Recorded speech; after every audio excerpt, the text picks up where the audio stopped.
सोमवार को नंदनवन इलाके में गैरकानूनी रूप से सीएनजी कार में गैस भरने की जानकारी मिलने पर पुलिस की तपास पथक टीम ने आरोपी को हिरासत में लिया है।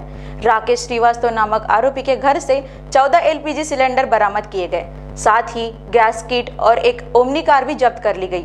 पुलिस इस मामले में आगे की जांच कर रही है।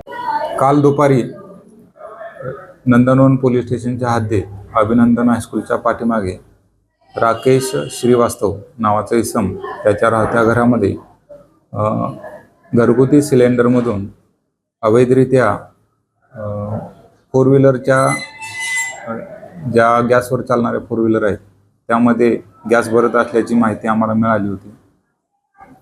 आम्ही तपास पथक असे पोलीस टीम त्या ठिकाणी जाऊन पाहणी केली, तर त्या ठिकाणी राकेश श्रीवास्तव हा त्या ठिकाणी उभ्या असलेल्या ओमनी गाडीमध्ये अवैधरित्या गॅस भरत असल्याचे आम्हाला दिसून आले। त्यामुळे आम्ही त्याला त्या ठिकाणी थांबवले। त्यानंतर जिल्हा पुरवठा अधिकारी यांना माहिती देऊन त्यांना देखील त्या ठिकाणी कारवाईसाठी बोलावले। त्यांच्याकडून ती कारवाई करून घेण्यात आलेली आहे। राकेश श्रीवास्तवकडे एकूण 14 घरगुती गॅस सिलेंडर मिळून आलेले आहेत।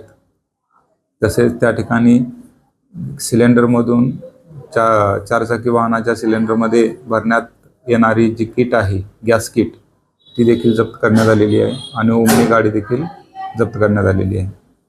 वास्तव्याला अटक करून ताब्यात घेण्यात आलेली आहे।